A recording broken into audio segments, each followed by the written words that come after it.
بسم اللہ الرحمن الرحیم۔ اسی سے سوال آپ کے سامنے رکھتا ہوں۔ میں نے یہ سنا ہے، میں عوام کی طرف سے، اپنی عوام کی طرف سے بات کر رہا ہوں، اہل سنت کی عوام کی، کہ ہمارے جو شیعہ حضرات ہیں وہ قرآن کو نہیں مانتے ہیں۔ جو ہمارے سامنے قرآن مجید ہے، جو مصحف عثمانی بھی اسے کہتے ہیں، اس پر آپ کی کیا رائے ہے؟ یہ سوال میرے لیے تو لذیذ ہے، اور اس لیے لذیذ ہے کہ اگر کوئی اسلام کی اساس پر حملہ کرے، اب میں یہ اعتراض کر رہا ہوں جواب کے ساتھ، صرف شیعہ کی دشمنی میں جی، اسلام کی بنیاد کو ہلا ڈالے، صرف شیعہ دشمنی میں، تو یہ بہت بڑا میں کیا لفظ بولوں کہیں دل آزاریاں نہ ہو جائیں۔ بہتان ہے۔ بہتان ایک خیانت ہے۔ یعنی جن لوگوں نے، ابن تیمیہ نے، عبدالوہاب نے، جن لوگوں نے اس مسئلے کو اٹھایا، ان لوگوں نے کوئی اسلام کے ساتھ انصاف نہیں کیا، صرف شیعہ دشمنی میں، صرف اس لیے کہ شیعہ کس طرح کمزور پڑ جائے اور شیعوں کو کافر کہنے میں آسانی ہو جائے۔ جن روایات کی بنیاد پر، یا جن روایات کو جمع کیا محدث نوری، کیونکہ ان کی اور خدمات بہت ہیں اس لیے میں انہیں علیہ رحمہ کہوں گا، ان کی اس خدمات پر ہم ان کی نہ صرف تردید کریں گے، ان کے اس عنوان پہ نہ صرف ان کی ہم تردید کریں گے، بلکہ اس عنوان کو جن لوگوں نے علم بنا کر اور ایک اس کو سجا کر پیش کیا ہے، ہم ان کی مذمت بھی کریں گے۔ محدث نوری نے وہ روایات جمع کی کہ فصل الخطاب میں، کہ جس میں قرآن کے آیات اور سوروں کے بارے میں وہ روایات کہ جو قرآن کو زیادہ یا قرآن کے کم ہونے پر اشارے اور صراحتیں تھیں، وہ روایات ائمہ اہل بیت سے مختلف سلسلوں سے ہوتی بھی ان تک پہنچتی ہیں، اور ان سے گویا جو ہے وہ خلفائے ثلاثہ کے زمانے تک کی شخصیات تک پہنچتی ہیں۔ وہ روایات جمع کی، ان روایات کو ہمارے تمام فقہا نے، بالخصوص ہمارے جدید دور کے فقہا نے، وہ آیت اللہ ہادی معرفت ہو، وہ آیت اللہ جعفر سبحانی ہو، وہ آیت اللہ العظمی سید ابو القاسم خوئی ہو البیان کے اندر، ہمارے تقریباً جو پہاڑ کی طرح پہلے درجے کے علماء ہیں، میں نے ان کے نام آپ کو لیے، انہوں نے اس کو یہ کہہ کے رد کیا کہ یہ ضعیف روایات ہیں۔ ضعیف روایات، اور ہم کیا ضعیف روایات کتابوں میں لکھی نہیں جاتی، بیان نہیں کی جاتی؟ بیان کی جاتی۔ معوذتین جو ہے یہ قرآن کا حصہ نہیں ہے۔ عبداللہ ابن مسعود رضی اللہ عنہ کا یہی موقف تو تھا۔ کیا شیعہ اسے اٹھا لے اس مسئلے کو جی، اور کہے کہ آپ کے ہاں صحیح حدیث ہے، لہٰذا اس بنیاد پر آپ تحریف قرآن کے قائل ہیں؟ ہم نے تو آج تک یہ نعرہ اس لیے نہیں بلند کیا، اس سے یہودی خوش ہوگا، اس سے صہیونی یہودی خوش ہوگا، اس سے مسیحی MI6 کا اور جو مسلمانوں کو لڑانے کے ادارے باقاعدہ برطانیہ نے بنائے ہیں، وہ ادارے خوش ہوں گے، انہیں موقع ملے گا بات کرنے کا۔ لہٰذا، اور صرف یہ نہیں، اور بہت سارے دلائل ہیں، میں کچھ مسودے بھی آپ کے لیے لے کر آیا ہوں، میں آپ کو پیش کر دوں گا، کہ جس میں ہمارے تمام فقہا کے آراء موجود ہیں۔ میں بہت واضح طور پر اہل سنت عوام سے بھی اور شیعہ عوام سے بھی کہوں گا کہ شیعہ تحریف قرآن کے قائل نہیں ہے۔ جیسا قرآن نبی نے چھوڑا تھا، سرکار نے چھوڑا تھا، جیسا قرآن کسی بھی سنی کے گھر میں رکھا ہوا ہے، وہی قرآن کسی شیعہ کے گھر سے آپ کو ملے گا، ہر شیعہ کے گھر سے آپ کو جو ریاض سے چھپتا ہو یا تہران سے چھپتا ہو یا پاکستان سے، وہ قرآن ایک ہی ہے۔ ایک ہی قرآن ہے۔ حتیٰ رسم الخط اب تو دونوں شیعہ جو پرنٹنگ پریس، خاص طور پہ اب اس وقت ایران سب سے زیادہ قرآن کی طباعت میں دنیا میں، ورلڈ میں آگے ہے، اور اسی طرح ریاض سے قرآن سب سے زیادہ چھاپا جاتا ہے۔ دونوں کا حتیٰ رسم الخط ہے کہ عثمان طہا کا رسم الخط ہے، یعنی قرآن کے نسخے مختلف نہیں ہیں گزشتہ کوئی 50 سال سے، 40 سال سے۔ اور آپ ماضی کی صدیوں میں جائیں، تب بھی یہ بحث، علمی بحث تھی کہ وہ روایات کیا حضرت عمر سے روایت نہیں ہے، کیا حضرت عائشہ سے روایت نہیں ہے 10 پاروں کی بکری کے کھا جانے کی، جی جی، اور کیا بہت ساری روایات اہل سنت کی کتابوں میں نہیں ہے قرآن کی آیات کے کم اور زیادہ ہونے کی؟ تو کیا شیعہ انہیں جمع کر کے اس کو ڈھول پیٹے؟ نہیں، کیونکہ علماء اہل سنت بھی اس کو آن نہیں کرتے، اور اس کے بارے میں تحلیل و تجزیے کے قائل ہیں، اور اس کے سمجھنے کے قائل ہیں کہ اس کو سمجھا جائے، اس کا یہ مطلب نہ نکالا جائے۔ وہی ساری روایات اہل تشیع کے یہاں بھی تھی، اور اس کو کیونکہ ایک محدث نوری نے ایک جگہ جمع کر دیا تھا. اچھا محدث نوری ایک عالم, تاریخ تشیع میں 150 پہاڑ برابر فقہا کی لسٹ ہے, 150. ان 150 فقہا جو پہلے درجے کے فقہا ہیں, جن کے ہاں جنہیں ہم روات حدیث بھی کہتے ہیں, جی, ان فلان. آج اگر میں حدیث کی سند کو لے جانا چاہوں مثلا امام جعفر صادق تک, تو وہ جو سلسلہ حدیث ہے, وہ جو روایت روات کا سلسلہ ہے, اس میں آج کا جو راوی ہے وہ آیت اللہ سید علی سیستانی ہے, آج کے جو راوی ہیں وہ آیت اللہ خامنائی ہیں. یہ راوی حدیث ہیں, انہوں نے ان سے سنا, انہوں نے اپنے استاد سے سنا, انہوں نے اپنے استاد سے, یہاں تک کہ 150 راویوں کے بعد امام محمد باقر تک بات پہنچتی ہے. سبحان اللہ. تو جو ہمارے روات حدیث ہیں, جن کو ہم فقہاء اہل بیت کہتے ہیں, فقہاء ائمہ اہل بیت کہتے ہیں, ان میں سے کوئی ایک بھی تحریف قرآن کا قائل نہیں ہے. صحیح. محدث نوری ان میں سے نہیں تھے جنہوں نے یہ کتاب لکھی جس کی بنیاد پر یہ مسئلہ اٹھایا گیا, اور یہ مسئلہ سازش کے تحت اٹھایا گیا. یہ جانتے تھے کہ شیعہ ایک مضبوط نظریہ رکھنے والا, ایک سوچ رکھنے والا ایک مکتب ہے, اور یہ اگر دونوں مل کر چلیں گے تو عالمی استقبار کے لیے تو قیامت برپا ہو جائے گی. اس لیے عالمی استقبار نے مسئلہ اٹھایا. آگے جا کے آپ کو معلوم ہوگا, ابھی آہستہ آہستہ کھلتا جا رہا ہے, آپ پر واضح ہوتا جا رہا ہے دنیا پر کہ یہ گزشتہ 40-50 سال میں جو پوری دنیا میں فرقہ واریت پھیلی, جو شدت پھیلی, اس کے لیے فنڈنگ ہوئی, اس کے لیے پیسے دیے گئے, اس کے لیے باقاعدہ. تو جب یہ ابھی والوں نے اقرار کر لیا ہے, تو کیونکہ اس وقت میں سوشل میڈیا نہیں تھا اور اس وقت کی تحریریں مفقود ہو گئی ہوں گی, جی, تو اس وقت بھی پتہ چل جائے گا کسی طریقے سے کہ ان کو کس نے بنایا تھا. بہرحال یہ ایک سیاسی, ایک تاریخی سیاسی ایک مسلمانوں سے کیونکہ یہ دونوں چیزیں ملی ہوئی ہیں, اور شروع سے تشیع کے ساتھ سیاست بھی ہوتی رہی ہے جی اموی زمانے سے. تو اچھا, یہ جو آپ نے حضرت فرمایا کہ روایات موجود ہیں, اور اس میں کوئی شک و شبہ نہیں ہے. ہمارے پاس بھی ایک کتاب المصائف ابو داؤد کی ہے, اس میں بھی ہمیں مل جاتی ہے کہ یہ آیت نہیں ہے, قرآن کا حصہ نہیں. آیت الرجم جیسے کہہ لیں, قرآن کا حصہ نہیں ہے. حدیث الداجن جیسے بکری جو کھا گئی وغیرہ. تو یہ روایات اگر اس طور پر اہل تشیع میں ہم موجود ہے, پھر تو کوئی مسئلہ نہیں. یہ روایات اسی طرح کی روایات ہیں, اسی طرح کی روایات ہیں, اور مگر ان ساری روایت کی ضعف سند کو فقہاء ائمہ نے بیان کیا ہے کہ روایات ضعیف ہے. صحیح. لیکن عمومی عمل جو ہے وہ مکتب اہل بیت کے وہ یہی ہے جو اہل سنت جس طرح مانتے ہیں, یا عباضی یا دنیا بھر کے جو مسلمان مانتے ہیں کہ یہ قرآن ہی ہے. بالکل ٹھیک ہے. شیعہ کیا مانتے ہیں امہات المومنین کے پر, اس پہ آپ ذرا تفصیل روشنی ڈالیے. اصحاب رسول رضوان اللہ تعالی علیہم امہات المومنین رضی اللہ تعالی عنہن,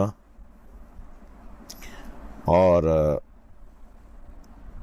ہر وہ چیز جو نبی سے منسوب ہے اس کا احترام, اس کی تعظیم, اس کا ادب, یہ شیعہ سوچ میں, شیعہ طرز فکر میں واجب لازم ہے. نبی سے جو بھی چیز منسوب ہے, جس کا حتی پتھر بھی منسوب ہے, جانور بھی منسوب ہے, تو اس کی تعظیم کرنی ہے, یہ واجب ہے, لازم ہے. یہ نبی کی بے ادبی ہوگی کہ اگر اس نبی سے منسوب چیز کی بے ادبی کی جائے اور بے احترامی کی جائے. اور اس پہ جو اتنی پریکٹس تشیع کے اندر ہے کہ آپ دیکھیے, مثلاً موٹی سی ایک عوامی مثال دے رہا ہوں میں, علمی مثال نہیں ہوگی, وہ عوامی مثال ہوگی, کیونکہ ہم نے سب ظاہر عوام اہل سنت اور عوام اہل تشیع دیکھیں اور سنیں گے. مثلاً یہ جو شبیہ ہے ذوالجناح امام حسین کے گھوڑے کی شبیہ ہمارے یہاں بنائی جاتی ہے, اس کے لیے خود عمر ابن سعد ابن ابی وقاص جو کربلا امام حسین کے قتل کے پروجیکٹ کا ڈائریکٹر تھا, اس نے کہا کہ اس کو نہیں مارو, میں نے اسے دیکھا ہے کہ نبی اس پہ سوار ہوتے تھے, اور اسے لے کر آؤ, میں تبرک کے طور پہ اسے رکھوں گا. نبی کی سواری تھی وہ, جو امام حسین کے استعمال میں تھی, اور نبی نے اپنے نواسے کو دی تھی, اور وہ کربلا میں 50 سال بعد بھی جوان تھی, جبکہ گھوڑے 25 سال میں مر جاتے ہیں. یہ نبی کی برکت کی وجہ سے وہ جوان تھا. اور مولا علی کا ایک فرمان بھی ہے کہ جب نبی کسی سواری پر بیٹھ جاتے تھے اور اس کو اپنے آپ سے منسوب کر لیتے تھے, لم یسن ولم یحرم, نہ وہ بوڑھی ہوتی تھی نہ وہ بیمار ہوتی تھی. یہ نبی کی برکتوں میں سے ایک برکت. بے شک.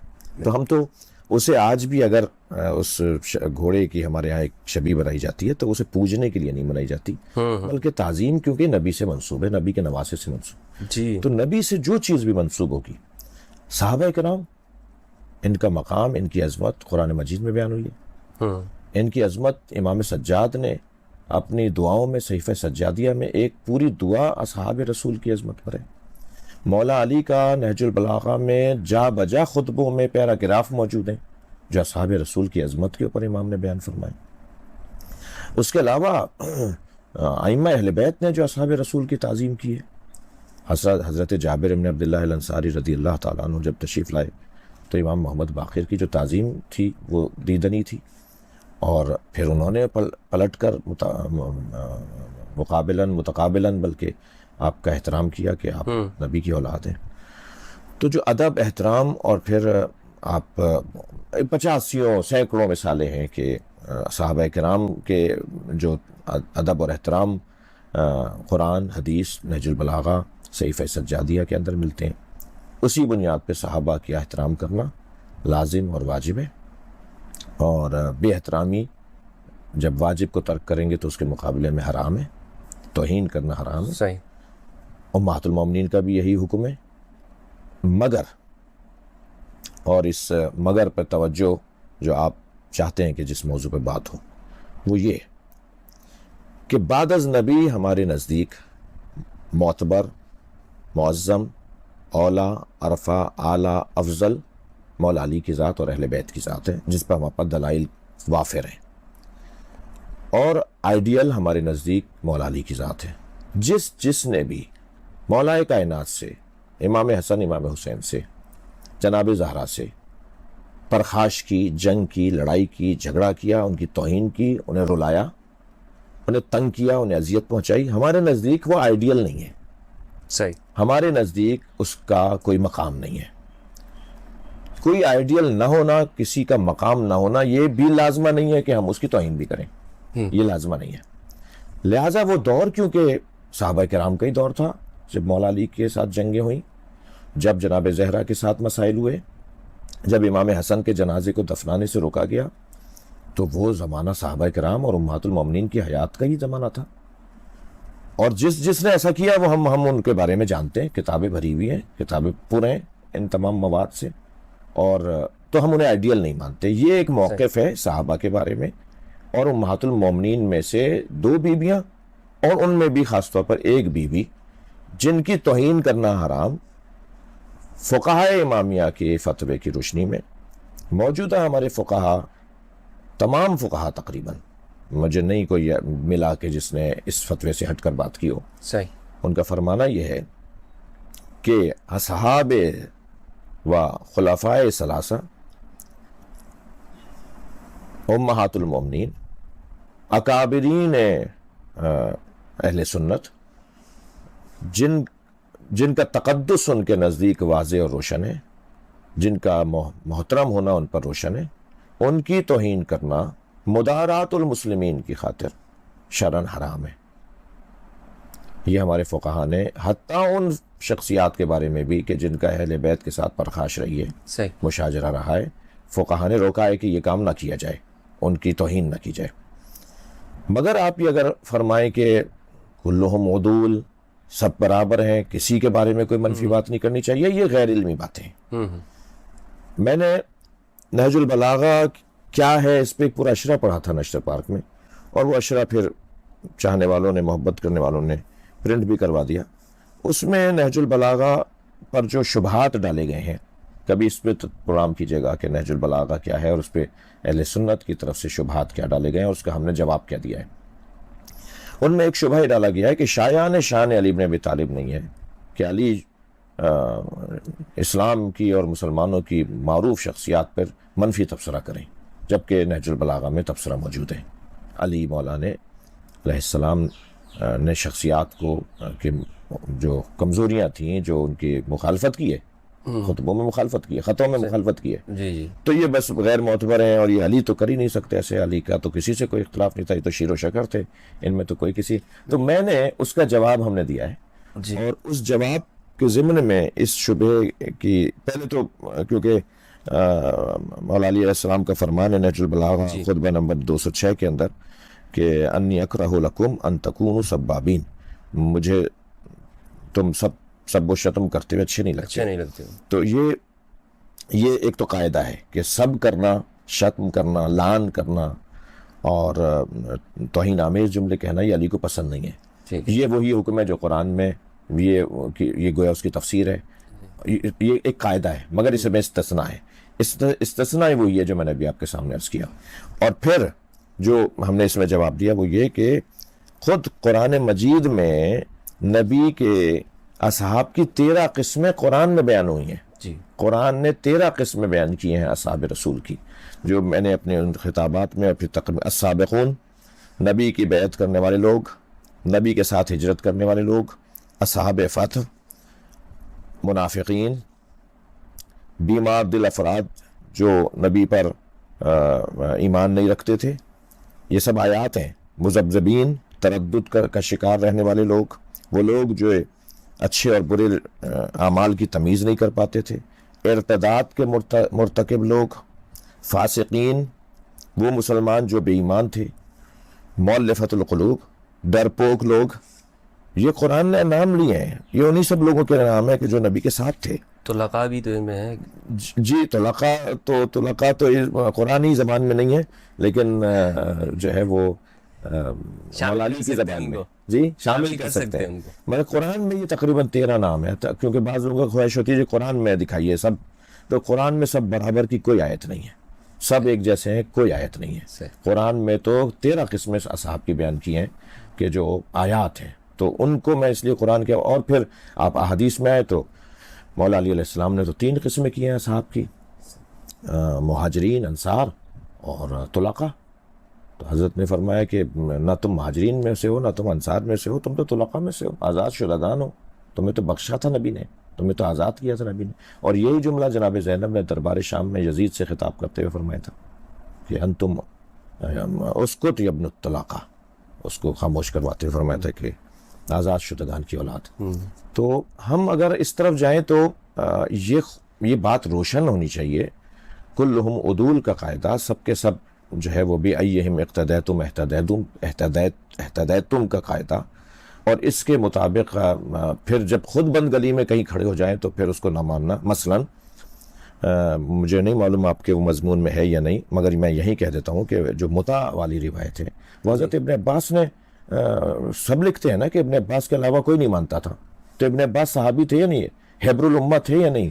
جی. ابن عباس کا مقام اصحاب میں ممتاز ترین مقام تھا یا نہیں؟ جب حضرت ابن عباس کا مقام اصحاب میں ممتاز ترین صحابہ کرام میں سے تھا، اور آپ سب متفق ہیں کہ جنگ خیبر کے موقع پر اس کو نبی نے منسوخ کر دیا تھا اور ختم کر دیا تھا. اور مگر حضرت ابن عباس واحد صحابی تھے جو آخری دم تک نبی کی رحلت کے بعد جب تک بقید حیات رہے وہ متع کے نظریے پر قائم تھے کہ یہ متع حرام نہیں ہوا، نبی نے حرام نہیں کیا، صرف وہ قائل تھے.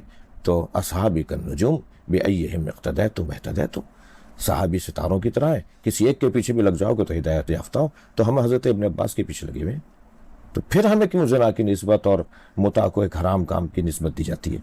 جب ایک صحابی بھی یا تو اس قاعدے کو سے ہاتھ اٹھائیے یا اس قاعدے پر قائم رہیے. تو اگر آپ اس قاعدے پر قائم ہیں تو پھر مجھے افسوس ہوتا ہے مولانا، مجھے تکلیف ہوتی ہے. یہ نہیں کہ مجھے کوئی برا کہہ رہا ہے تو تکلیف ہو رہی ہے. یہ آپ اتنے بڑے عالم 400 ہزار طالب علموں کو مدرسوں میں لیے بیٹھے ہیں، اور آپ ٹی وی چینل پہ بیٹھ کے کہتے ہیں کہ جو ہے وہ یہ زنا کی اولاد ہے. آپ مجمعوں میں کہتے ہیں، آپ چوکوں پہ کھڑے ہو کے کہتے ہیں کہ یہ متع کی اولادیں ہیں. یہ یعنی آج تک کسی جاہل ذاکر نے بھی سنی ایسا ہے کہہ کر نہیں کہا ہوگا. آپ مجھے ایک کلپ دکھا دیجئے. لیکن یہاں پڑھے لکھے لوگ کہتے ہیں شیعہ ایسا، اور شیعت کو ہم یہ کر دیں گے، اور شیعہ ویسے. آپ پورے مسلک کا مذاق بنا رہے ہوتے ہیں، توہین مذہب کر رہے ہوتے ہیں.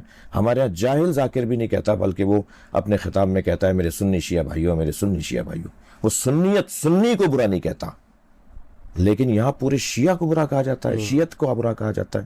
شیعت کا ہم جنازہ نکال دیں گے، شیعت کو ہم اینٹ سے اینٹ بجا دیں گے. تو بہرحال وہ یہ چند چیزیں حضرت پھیلائی ہوئی ہیں نا، جی یہ جو چند باتیں، یہ قرآن کو نہیں مانتے ہیں آپ لوگ، ائمہ کو نبیوں سے بڑھ کر درجہ دیتے ہیں، اسی طرح صحابہ کرام کی توہین کرتے ہیں، امہات المومنین کی توہین، یہ چیزیں، اور پھر ان کے لیے دلائل کیا ہے وہی بنا کے. آپ یقین کیجئے حضرت کہ جس سوسائٹی سے میرا تعلق ہے، میں اس لیے کہہ رہا ہوں کہ ہم نے یہ چیزیں سنتے رہے ہیں، بعد میں جب ہم نے کتابیں پڑھی وہ ہمارے پاس بھی موجود تھی، صحیح.